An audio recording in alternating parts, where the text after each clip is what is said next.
नमस्कार। आज सगळेच्या सगळे फॅक्टर्स सुधारलेले असूनही मार्केट म्हणावं तसं सुधारलं नाही। फक्त मंदीत गेलं नाही एवढंच, म्हणजे रेड दिसलं नाही एवढंच, पण प्रत्यक्षात ते रेडच म्हणावं लागेल, कारण 4 पॉईंट तेजी 2 पॉईंट मंदी याला काही मार्केट सुधारलं म्हणता येत नाही। एकच निगेटिव्ह पॉईंट अख्ख्या मार्केटमध्ये होता, तो म्हणजे रुपया ढासळला होता, 87च्या पुढे गेला होता। म्हणजे डॉलर बरोबर $1 87 रुपयाने वरती काही पैसे 50 पैसे 60 पैसे द्यायचे होते। म्हणजे रुपया कमजोर झाला होता। आणि त्याचबरोबर अल्ट्राटेक जी वायर आणि केबल्स बिझनेसमध्ये घुसणार, त्याचा जो परिणाम मोठ्या प्रमाणावर झाला, तिथेही आपल्या लक्षात येत आहे की लोकांची निराशा किती आहे। म्हणजे दुसरी बाजू जर आपण बघितली तर आत्ता वायर अँड केबलचा बिझनेस लावलाय का? नाही, फक्त घोषणा आहे। त्याचा ताबडतोब आत्ता परिणाम होणार आहे का? नाही। बाजारात तुरी आहेत, तरीही 20% शेअर पडले। म्हणजे त्यांचं प्रोडक्शन मार्केटमध्ये येण्यासाठी 3 वर्ष लागणार। बरं, त्यांनी जर कमी प्राईस लावली, काय लावलं, तर बाकीच्या बिझनेसवर परिणाम होईल। नाहीतर कॉम्पिटिशनचा परिणाम 20% एवढी बाजारात निराशा आहे। 20% 21% शेअर सुरुवातीला पडले। नंतर कंपन्यांच्या मॅनेजमेंटने येऊन सांगितलं की अजून त्यांचं प्रोडक्शन यायला 3 वर्ष लागणार आहे, आणि तशी वायर आणि केबलची इंडस्ट्री मोठी आहे। अजून 15% ग्रोथ होण्यासाठी या इंडस्ट्रीमध्ये वाव आहे। जरी एवढं मॅनेजमेंटने समजावून सांगितलं तरी शेअरमध्ये फारशी सुधारणा झाली नाही। आणि त्याच्यामध्ये पॉलीकॅब, RR काबिन, हॅवेल्स, KEI सगळ्या चांगल्या इंडस्ट्रीज होत्या। आणि दुसरं, अल्ट्राटेक सिमेंट ही सिमेंट व्यवसायातून बाहेर पडून, म्हणजे सिमेंट व्यवसाय करत राहून वायर आणि केबल्स जो त्यांच्याशी संलग्न व्यवसाय नाही, अशा व्यवसायात घुसती आहे। तर कितपत त्यांना जमेल ही शंका मार्केटला आली। त्यामुळे अल्ट्राटेकचा शेअरही 500 पॉईंटने पडला। म्हणजे एवढचं काय, अल्ट्राटेकचा शेअर पडला, हेही मोठे शेअर पडले, तर त्याचा निफ्टीवर आणि सेन्सेक्सवर परिणाम झाला। आणि त्याचबरोबर आज एक्सपायरी तर होतीच, पण असं वाटलं होतं की सगळ्या गोष्टी, म्हणजे टेक्निकल असोत किंवा फंडामेंटल असोत, म्हणजे RBIने जे रिस्क वेटेज वाढवलं, ती बऱ्याच कंपन्यांच्या दृष्टीने चांगली गोष्ट होती। म्हणजे जेवढी अल्ट्राटेक वायर केबलमध्ये घुसली, त्याच्या 4-5 कंपन्यांवर परिणाम झाला।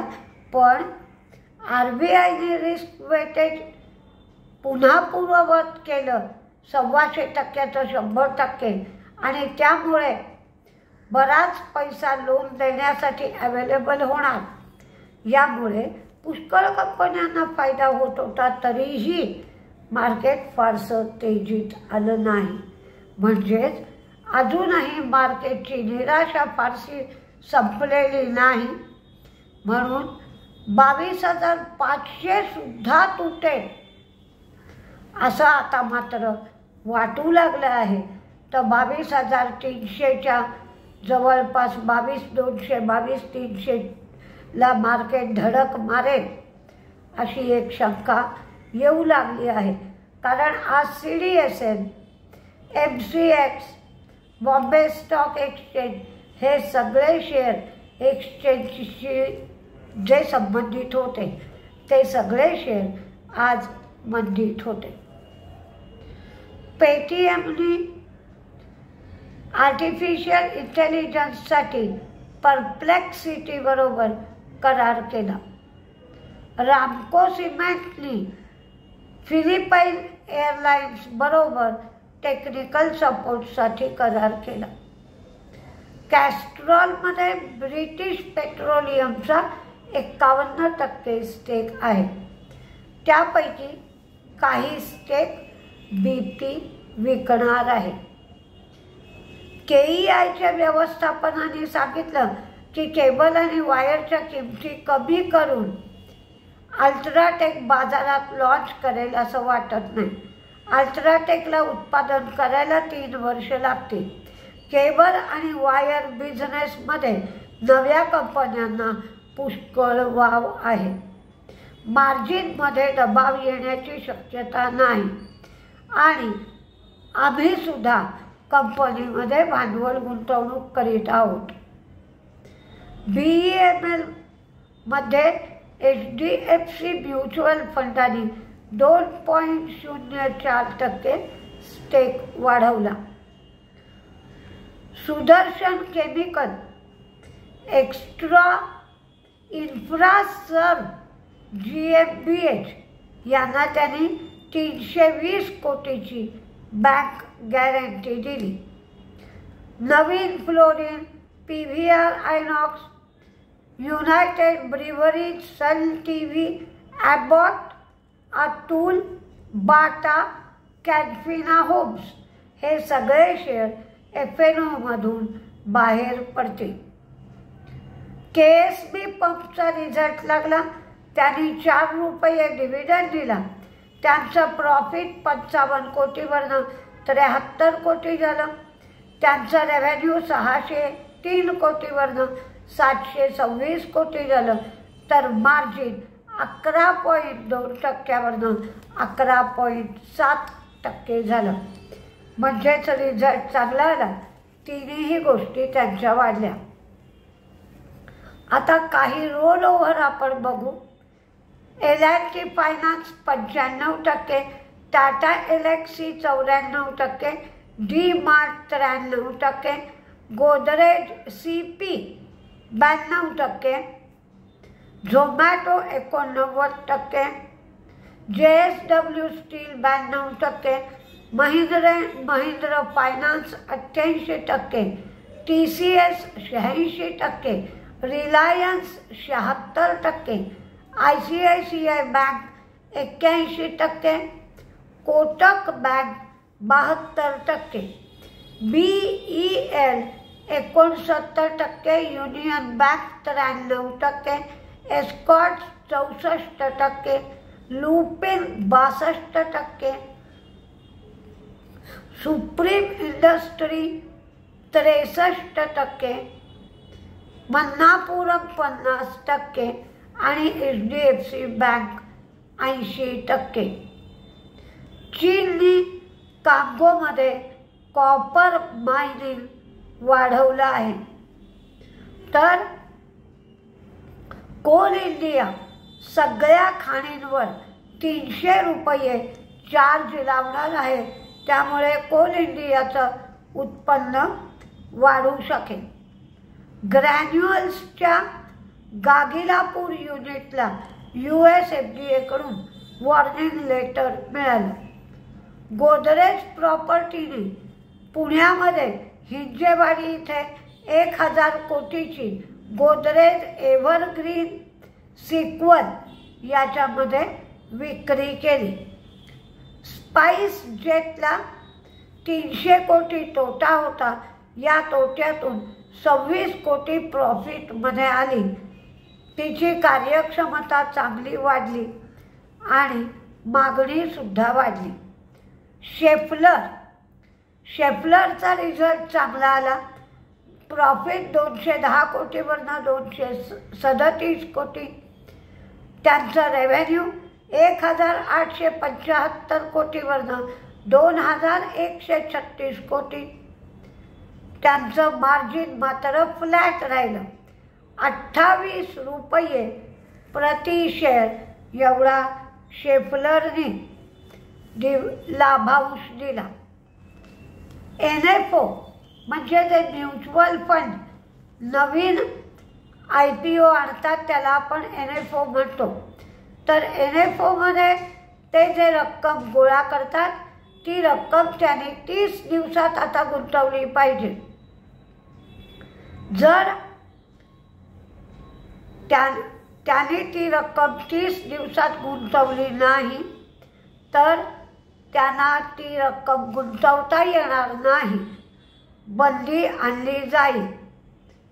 फक्त AMC जवळ जी रक्कम आहे त्या रकमेला मात्र हे बंधन लागू नाही. ट्रान्सरेल लाइटिंग यांना 2752 कोटीची ऑर्डर मिळाली. टाटा पॉवरला SECI सोलर एनर्जी कॉर्पोरेशनकडून 632 कोटीची ऑर्डर मिळाली. दिल्ली हायकोर्टाने ॲमेझॉनवर ट्रेडमार्कच्या उल्लंघनासाठी अमेरिकन डॉलर 39 बिलियन एवढा दंड लावला.